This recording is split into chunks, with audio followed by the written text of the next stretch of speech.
दोस्तों, भारत को पैसों की जरूरत है या पैसों का सही से उपयोग करने की? भारत को परमाणु बम या नई मिसाइल बनाने की जरूरत है या दिन पे दिन शहीद हो रहे जवानों की सुरक्षा की? तो hi friends, I am Prakash and you are watching make India best. दोस्तों, भारत आज विश्व में चौथा सबसे शक्तिशाली देश बन चुका है और छठवां सबसे बड़ी अर्थव्यवस्था वाला देश भी भारत ही है। इससे ये तो साफ पता चलता है कि भारत के पास ना तो ताकत की कमी है और ना ही पैसों की, लेकिन फिर भी दिन पे दिन बॉर्डर पर तैनात सैनिकों के शहीद होने की खबर आती रहती है। आखिर क्यों? क्या भारत इतना कमजोर है? जी नहीं, क्योंकि भारत अपनी रक्षा के लिए हर साल लगभग 51.2 बिलियन डॉलर खर्च करता है और दुनिया में छठवें स्थान पर है, जबकि फ्रांस 50.9 बिलियन डॉलर, तो जापान 43.6 बिलियन डॉलर, तो वहीं जर्मनी मात्र 39.4 बिलियन डॉलर, तो दक्षिण कोरिया मात्र 36.6 बिलियन डॉलर खर्च करता है। अब आप सोच रहे होंगे, तो भारत से ज्यादा कौन खर्च करता है? तो भारत से ज्यादा यूके खर्च करता है, जिसका रक्षा बजट 55.5 बिलियन डॉलर है। तो उससे भी ज्यादा रूस 66.4 बिलियन डॉलर खर्च करता है। तो सऊदी अरब उससे भी ज्यादा लगभग 87.2 बिलियन डॉलर खर्च करता है। तो उससे बहुत आगे आता है चीन, जो 215 बिलियन डॉलर खर्च करता है।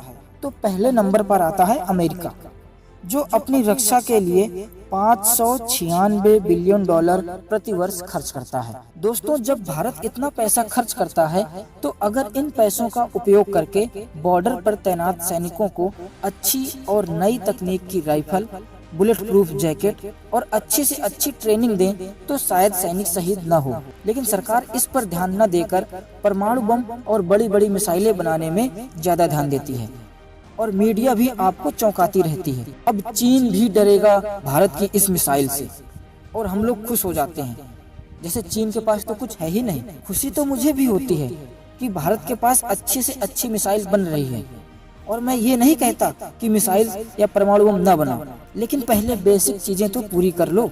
अरे क्या करोगे इतनी मिसाइलों का? क्या करोगे परमाणु बम का? पहले देश की सीमा तो सुरक्षित कर लो। वो तो चीन पाकिस्तान को भी पता है कि तुम उस पर मिसाइल या परमाणु बम नहीं गिरा सकते, और अगर ऐसा कभी हुआ तो विश्व युद्ध ही होगा, जिसमें शायद ही कोई बचेगा, क्योंकि दुनिया में बहुत सारे परमाणु बम बन चुके हैं जिनसे पूरी दुनिया आसानी से तबाह हो जाएगी। और विश्व युद्ध न हो, इसके लिए यूएनओ है।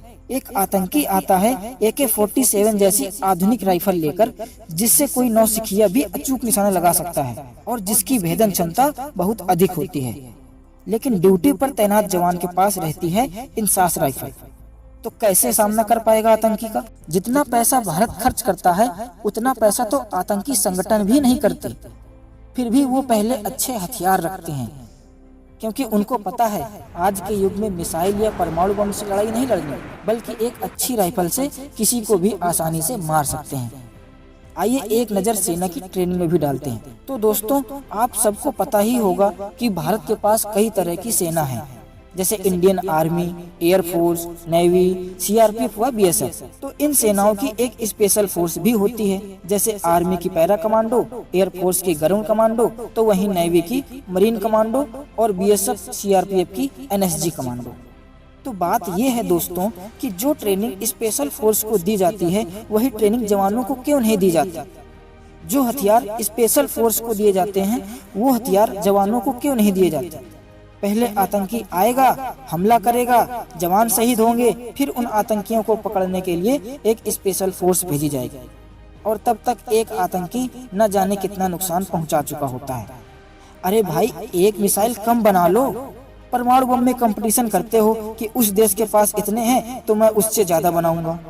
अरे उसका आधा खर्च भी सैनिकों के ऊपर कर दोगे ना, तो ना कोई जवान शहीद होगा और ना ही सीमा पर तिब्बत कश्मीर जैसी जगह पर कोई कब्जा कर पाएगा। दोस्तों, मैं मिसाइल या परमाणु बम बनाने का विरोध नहीं कर रहा, क्योंकि वो भी अपनी जगह बहुत जरूरी है, लेकिन पहले ये काम भी करना बहुत जरूरी है, क्योंकि कोई आतंकी अगर हमला करता है तो उसे 5000 किलोमीटर तक वार करने वाली मिसाइल से नहीं मारोगे, उसे मारोगे एक अच्छी आधुनिक राइफल से।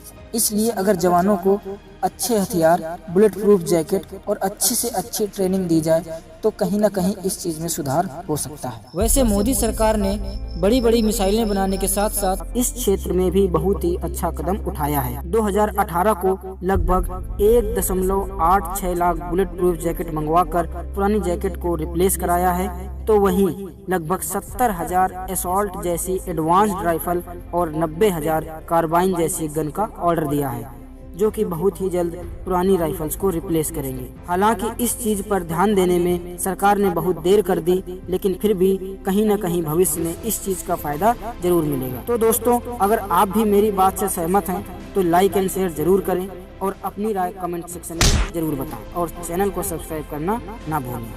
जय हिंद, जय भारत।